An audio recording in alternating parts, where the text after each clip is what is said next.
दयावान बन दयावान बन दयावान बन दयावान, दयावान बन दयावान बन दयावान बन दयावान। जो सुख देता है दुखियों को, जो सुख देता है दुखियों को, कहलाता वो दयावान, कहलाता वो दयावान। दयावान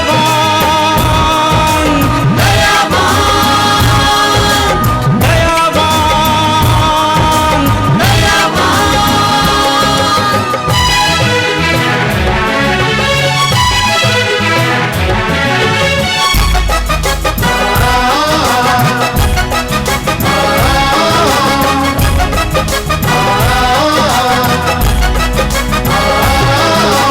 तू एक माटी का पुतला है, करता है तू क्यों अभिमान, करता है तू क्यों अभिमान। इस दुनिया को दिखा रहा है तू क्यों अपनी झूठी शान, तू क्यों अपनी झूठी शान। छोड़ बुराई को जीवन में, छोड़ बुराई को जीवन में, मत बन तू इतना हैवान, मत बन तू इतना हैवान। दयावान दयावान दयावान दयावान।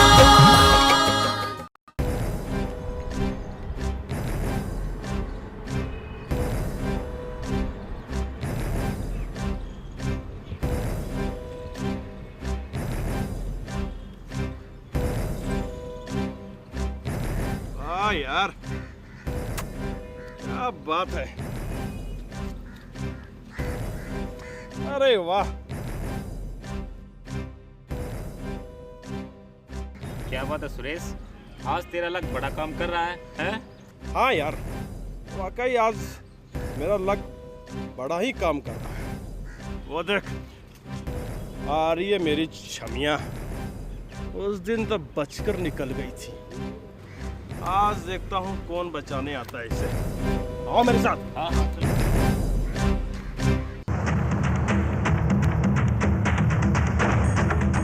जाने मन, क्या हाल है तुम्हारा? लगता है तुम उस दिन का थप्पड़ भूल गए हो। सब याद है मुझे, और आज उसी थप्पड़ का हिसाब चुकता करने आया हूँ। है लड़की, अच्छा ये बता पटना कहाँ है? पटना बिहार में है, और कहाँ है? अरे जाने मन, यहीं पट जाना, बिहार जाके क्यों पटेगी? बदतमीज कहेंगे। बदतमीज कहती हो हमें? अब तो तुम्हें सबक सिखाना ही पड़ेगा। सुरेश, साली हरी मिर्ची छोटी जरूर है मगर है बड़ी तेज।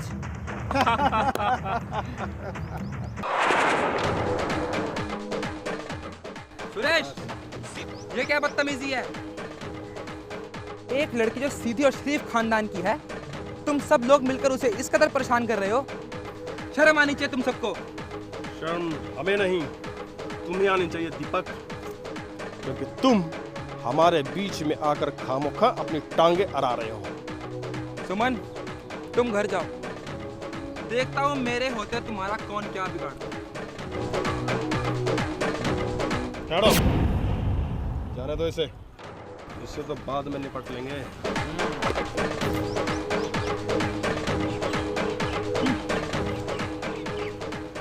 दीपक, तुमने मुझसे दुश्मनी मोलकर अच्छा नहीं किया। अब ये मेरी दुश्मनी तुम्हें बहुत महंगी पड़ेगी।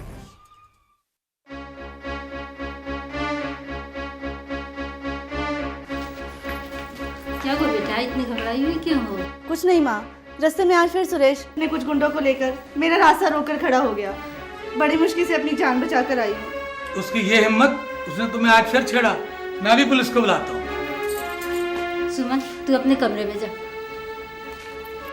सुनिए जी, पुलिस को फ़ोन करने से अपनी ही बदनामी होगी। सुमन अब जवान हो गई है, उसके लिए कोई अच्छा सा लड़का देख के हाथ पीले कर देते हैं, इसी में अपनी भलाई है। ठीक है भगवान, मैं कल ही अपने बचपन के दोस्त मिस्टर शर्मा के पास जाऊंगा रिश्ते की बात के लिए। तू तो अच्छी तरह से जानती है ना कि मैं दीपक से कितना प्यार करती हूँ, और मेरे घर वालों ने मेरी शादी कहीं और तय कर दी है। देखिए, तेरे घर वालों को दीपक से शादी करने में एतराज क्यों है? आखिर वो भी तो बनिया ही है ना? दीपक बनिया जरूर है किरण, लेकिन उसके परिवार की माली हालत कुछ ठीक नहीं है। तो तू इस बारे में अपने माता पिता से खुलकर बात क्यों नहीं करती? किरण, तुम तो अच्छी तरह से जानती हो ना कि हमारे बनिया समाज में लड़कियां अपने माँ बाप के आगे जुबान नहीं खोलती, अपनी तकदीर का फैसला समझ के उनके आगे सिर झुका देती हैं। कोई बात नहीं, सब ठीक हो जाएगा, भगवान पे भरोसा रख। अच्छा ये तो बता, तेरी शादी है कब की? इसी महीने की 15 तारीख को मेरी बारात आएगी।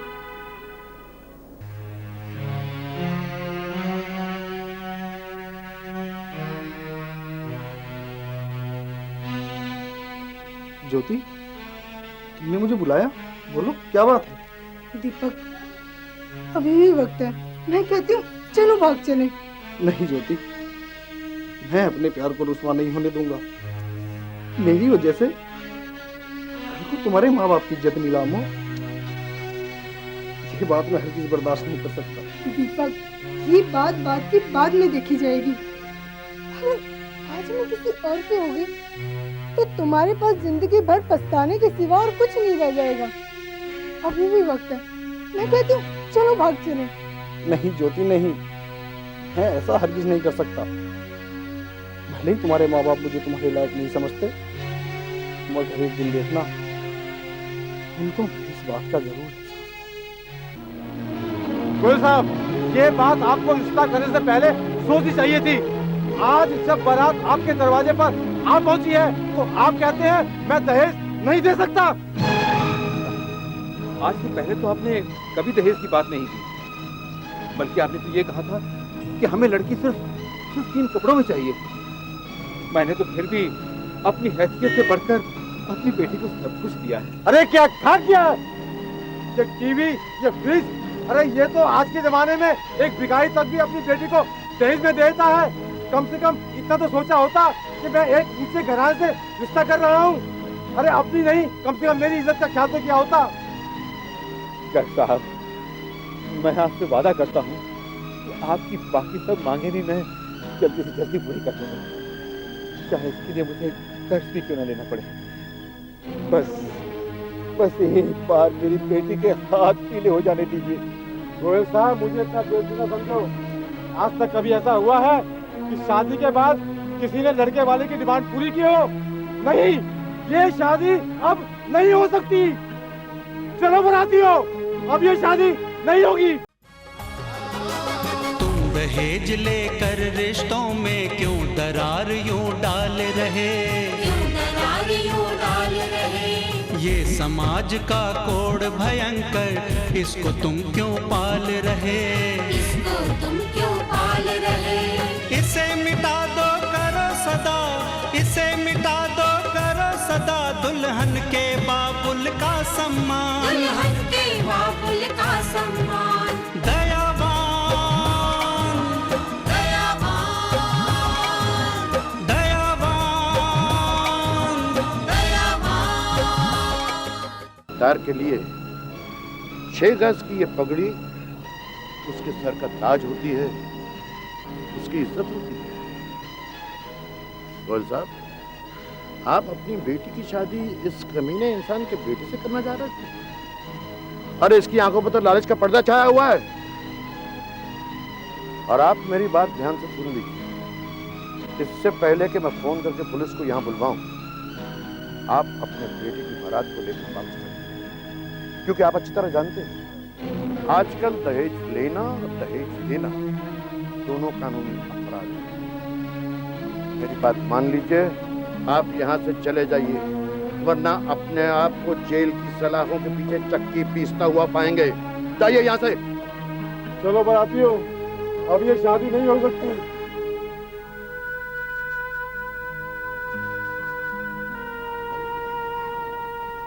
गुप्ता जी, ये क्या किया आपने? मेरे दरवाजे आई हुई बारात वापस भिजवा दी, पूरी बस्ती के सामने मेरी नाक कट गई। अब कौन शादी करेगा मेरी बेटी से? घबराओ मत गोयल साहब, आपकी बेटी की शादी होगी और अभी। वो कैसे? इतना हो जाने के बाद अब कौन अच्छे खानदान का लड़का मेरी बेटी से शादी करेगा? भगवान पे भरोसा रखो, जब उसकी मेहर होती है ना तो बड़े से बड़ा पहाड़ छोटे से छोटा पत्थर बन जाता है। दीपक, यहाँ बैठे। आओ बेटे। गोल साहब, ये है वो लड़का जो बिना दहेज मांगे आपकी बेटी को अपना जीवन साथी बनाना चाहता है। ये क्या कह रहे हैं गुप्ता जी? इस लड़के की ना जात का पता है ना खानदान का, और इससे आप मेरी बेटी का रिश्ता जोड़ रहे हैं? क्यों, क्या कमी है इसमें? पढ़ा लिखा है, जवान है, MBBS के पेपर्स दिए हैं। कल को जब ये लड़का डॉक्टर बन जाएगा तो यही अमीर खानदान वाले इसके पीछे अपनी बेटी का रिश्ता लेके भागेंगे। और रही ऊंचे खानदान की बात, तो ऊंचे खानदान वालों के तेवर तो आपने अभी देख ही लिए। आपको बीच मझधार में कैसे छोड़ के चले गए? और फिर ये खानदान वानदान बनाया किसने? हम ही लोगों ने बनाया। भगवान ने तो हम सबको एक जैसा पैदा किया है। गोयल साहब, वक्त को हाथ से मत जाने दो, मेरी बात मान लो, दोनों बच्चों को आशीर्वाद दो और कन्यादान कर दो। बेटी जरा यहाँ आना बेटी।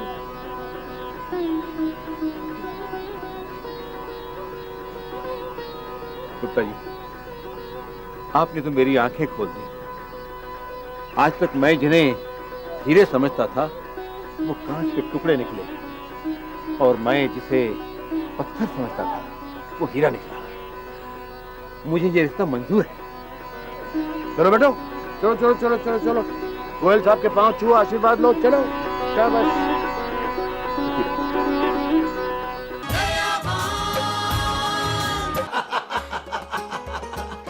हाँ यार, बचपन के दिन भी क्या दिन थे।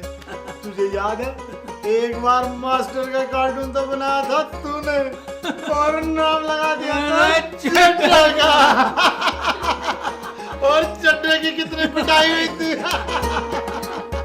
हाँ यार, बचपन के दिन भी क्या दिन थे। वो खेतों में गुल्ली डंडा खेलना और भैंस की पूंछ पकड़कर तालाब में नहाना। हाँ यार, हमारे बचपन में और आजकल के बचपन में दिन रात का फर्क है।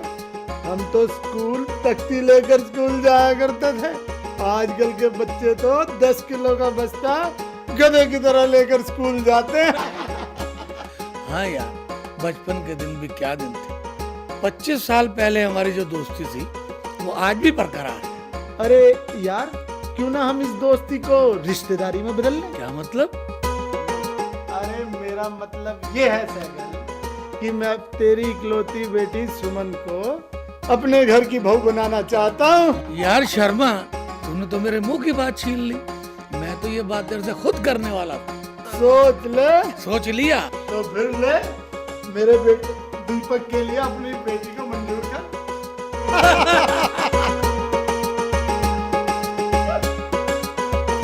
देखा, पगली शर्मा कर चली गई। यार, ये घड़ी होती ऐसी है। जब मैं पहली बार ससुराल गया था, इसकी माँ भी ऐसे ही शर्मा के भाग गई थी। क्या बात है मेरी होने वाली बहू, इस तरह वहाँ से शर्मा के क्यों भाग गई? मैं तो पहले से ही जानती थी कि मेरे बेटे को तू पसंद करती है। क्या बताऊँ माँ जी, ये वक्त हम लड़कियों के लिए बहुत ही नाजुक होता है।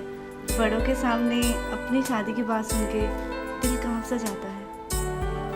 बेटा, उल्टा ये तो खुशी की बात है, इसमें कांपने वाली क्या बात है? और अब तो तू मेरी बहू बनने वाली है। अच्छा, तू अभी यहीं रुक, मैं आती हूँ।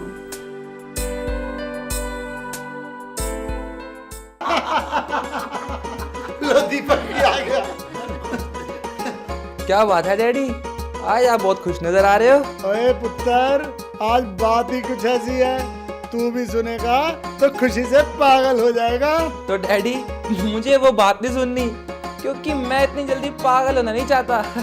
ओए, मैंने तेरे अंकल यानी कि सैगल साहब की बेटी से तेरा रिश्ता मंजूर कर दिया है और अगले महीने तुम दोनों की शादी भी है। शादी? डैडी, मेरे ये रिश्ता पक्का करने से पहले मुझसे एक बार पूछ तो लिया होता।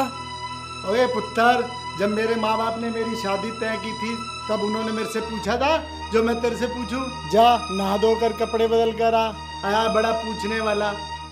ओए सैगल साहब, आप क्यों उदास हो गए?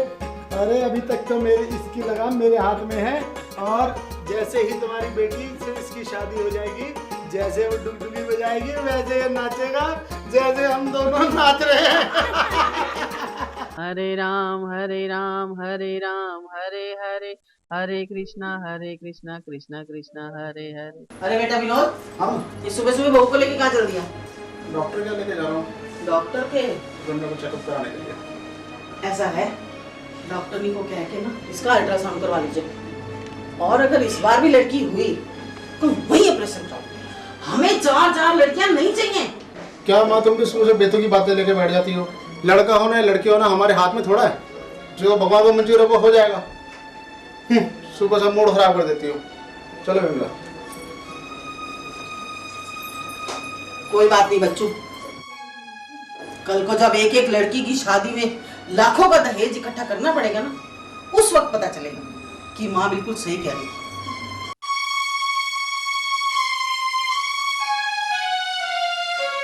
हाय मोनिका, लो मैं तुम्हारी होमवर्क वाली कॉपी वापस करने आई हूँ। अरे क्या हुआ, तुम तीनों इतनी उदास क्यों हो? क्या दादी ने फिर से डांटा? हाँ पूजा, हमें समझ नहीं आता कि दादी हमें दिन रात कोसती क्यों रहती हैं। कहती हैं कि काश हमारे घर में तुम्हारी जगह तीनों लड़के पैदा हुए होते। भला इसमें हमारा क्या कसूर है कि हम लड़के नहीं हम लड़कियां हैं।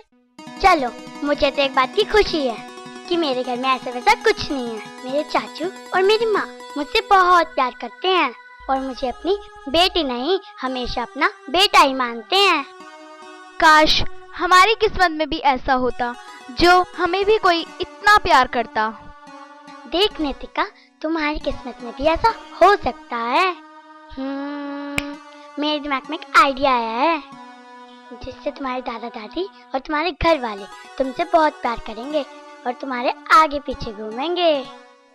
हाँ पूजा, हमारे दादाजी तो हमें बहुत प्यार करते हैं, मगर एक यही दादी हैं जो पुराने रूढ़िवादी विचारों वाली हैं। पूजा, तू किसी आइडिया के बारे में बात करी थी, जरा बता तो वो आइडिया क्या है जिससे हमारी भी हमारे घर में वैल्यू बन जाए। वो आइडिया ये है कि अगले महीने हमारे फाइनल एग्जाम आने वाले हैं। अगर तुम तीनों रात दिन पढ़ाई करके फर्स्ट आ सको तब देखना तुम्हारी यही दादी तुम्हें सर आंखों पर बिठाएगी। और मेरी जान, मेरे चाचू कहते हैं दुनिया झुकती है, झुकाने वाला चाहिए। अच्छा, अगर यही बात है तो हम आज से ही पढ़ने में रात दिन एक कर देंगे।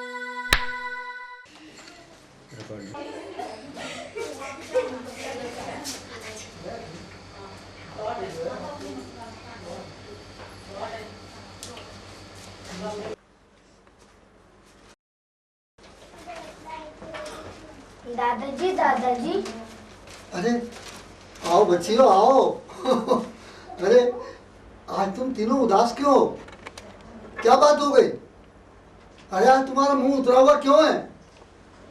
अरे खैरियत तो है ना? तू बता, तू बता, तू बता। चलो ठीक है, मैं ही बता देती हूँ। दादाजी, आज हमारे स्कूल में रिजल्ट था और हम तीनों फेल हो गए। क्या तुम फेल हो गए? अरे धीरे बोलो, धीरे। अगर तुम्हारी दादी ने सुन लिया ना तो तुम्हारी थप्पड़ों और डंडों से बहुत पिटाई करेगी।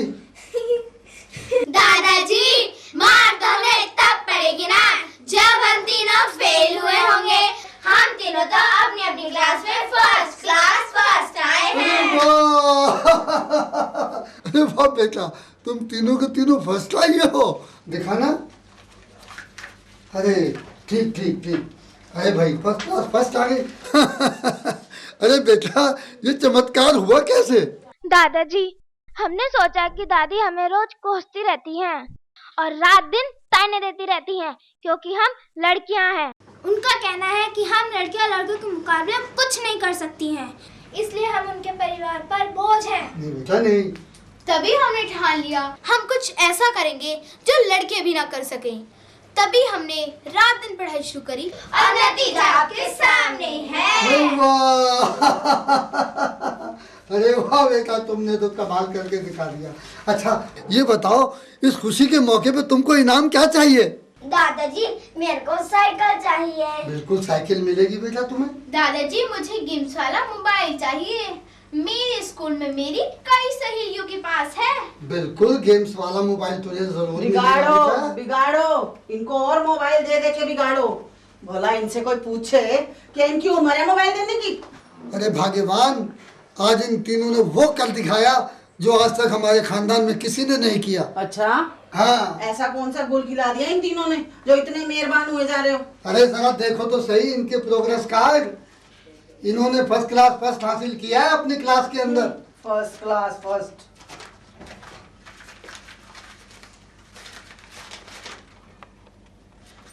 ये जरूर इन्होंने कोई नकल वकल मारी होगी तभी इतने नंबर आए हैं, वरना इस साल तो इनके पास होने की भी उम्मीद नहीं थी। अरे भाग्यवान, अगर कोई लड़का या लड़की पूरे जिले के अंदर फर्स्ट आ जाता है और अखबार में उसकी फोटो छप जाए, वो चाहे नकल मार के पास हुआ हो, चाहे मेहनत से पास हुआ हो, चाहे रिश्वत दे के पास हुआ हो, तो सभी लोग यही मानेंगे ना कि ये फर्स्ट क्लास फर्स्ट है। इसलिए अब तू भी समझ ले कि ये फर्स्ट क्लास फर्स्ट ही है।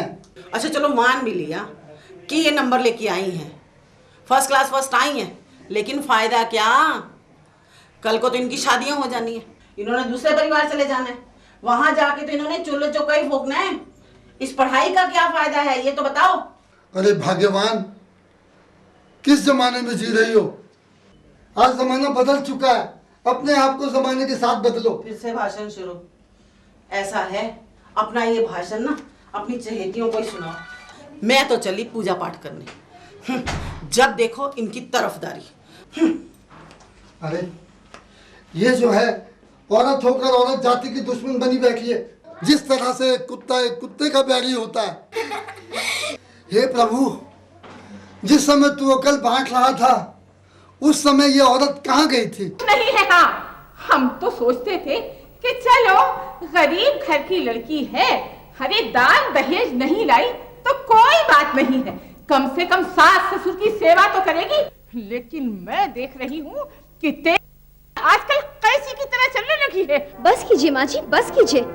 आखिर बर्दाश्त की भी कोई हद होती है। और मैं भी पढ़ी लिखी लड़की हूँ, कोई भी नौकरी वगैरह करके अपना और अपने बच्चों का पेट अच्छी तरह से पाल सकती हूँ। हेलो, बंद करो ये किताबी डायलॉग और सुनो, दूर के ढोल हमेशा सुहावने लगते हैं। ठीक है राजेश, यही बात है तो मैं अभी बच्चों को लेकर अपनी माँ के घर चली जाती हूँ। अब की बार 10 बार भी बुलाओगे ना तभी वापस कभी नहीं आऊंगी, कभी वापस नहीं आऊंगी। मधु, जल्दबाजी में किए गए फैसले हमेशा ठीक नहीं होते, बाद में उन पर पछताना भी पड़ता है। और फिर जरा सोचो, अगर तुम इन बच्चों को लेकर चली गई तो इनकी पढ़ाई का कितना नुकसान होगा।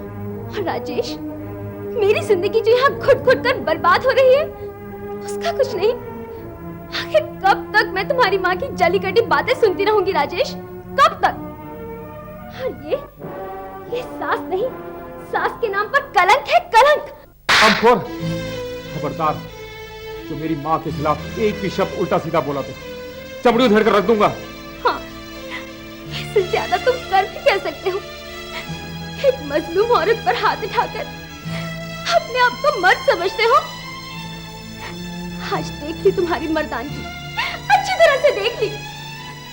अपनी माँ की शय पर, अपनी बीवी पर हाथ उठाते हो। नहीं, हम यहाँ पर एक पल के लिए भी नहीं रहेंगे।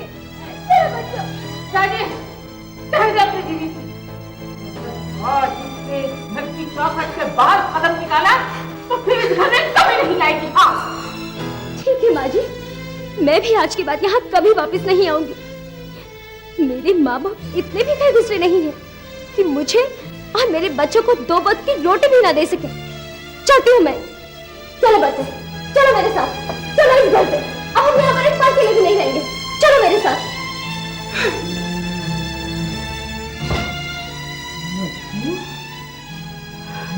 मैंने भी तुझे सबक न सिखाया। मेरा नाम शांति देवी नहीं। बहुत अच्छा किया बेटा जो तू यहाँ चली आई। आखिर जुल्म सहने की भी कोई हद होती है। और पता है, जुल्म करने वाले से ज्यादा जुल्म सहने वाला गुनहगार होता है। मधु, तू भी देखती जा। तेरी ससुराल वालों को हथकड़ियां लगवाकर अगर मैंने जेल नहीं भिजवाया तो मुझे भी अपनी माँ नहीं कहना। मधु, माँ ठीक कह रही है। जब सीधी उंगली से घी ना निकले उसे टेढ़ा करना ही पड़ता है। और मेरा एक वकील दोस्त है सिंगल, जो आज तक कभी केस नहीं हारा। मैं कल ही तुम्हारी तरफ से डोरी का केस दर्ज करवाऊंगा। और देखना, इस केस में तो लड़के वालों की जमानत तक नहीं होती। और गुप्ता जी बहुत इज्जतदार आदमी बनते हैं। देखना कल कोर्ट के अंदर तुम्हारे आगे कैसे हाथ जोड़े खड़े होंगे। बहू, कि तूने क्या कर दिया? मुझे और मेरे घर की इज्जत को यहां लाकर खड़ा कर दिया। मुझे तुमसे ये उम्मीद नहीं थी बहू, हरगिज नहीं थी। कौन सा ऐसा घर है जिस घर में मियां बीवी में आपस में झगड़े नहीं होते? इसका मतलब ये तो नहीं कि हर पारिवारिक झगड़े का फैसला कोर्ट कचहरी करेगी। और मैं क्या करती पिताजी? जब पानी सिर से ऊंचा हो जाता है ना, तो ऐसा ही कदम उठाना पड़ता है। तो क्या बहू, मेरी बात ध्यान से सुनना। मैं तुम्हें एक बात से आगाह करना चाहता हूं। किसी भी पारिवारिक झगड़े का फैसला कोई भी अदालत जल्दी से नहीं करती। कोर्ट कचहरी के चक्कर लगाते लगाते जिंदगियां बीत जाती हैं बहू। कोर्ट और वकीलों की फीस देते देते दोनों खानदान खोखले हो जाते हैं बहू। लेकिन नतीजा फिर भी एक ना एक दिन दोनों खानदानों को आमने सामने बैठकर नतीजा निकालना पड़ता है। इसलिए बहू, जो भी कदम उठाए सोच समझ कर उठाए। इसके बावजूद भी अगर मेरे खानदान में किसी ने कोई गलती की है तो उसके लिए मैं माफी मांगने को तैयार हूं। गुप्ता जी, ये हाथ पर जोड़ने की ढोसले बंद करो। मेरी बहन पहले ही बहुत बर्दाश्त कर चुकी है, अब तो इस पर जरा रहम करो। चल मधु, कोर्ट का वक्त हो गया है, चल।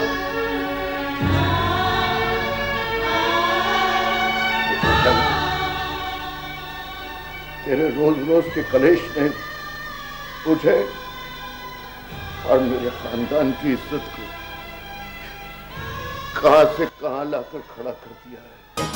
सुख दुख दोनों संग संग रहते, इस सच को तू ले पहचान, इस सच को तू ले पहचान। हार नहीं हिम्मत, तू इंसान है, संग में तेरे भगवान, है संग में तेरे भगवान। नेक इरादे हैं तो तेरी, नेक इरादे हैं तो तेरी, हर मुश्किल होगी आसान, हर मुश्किल होगी आसान। दया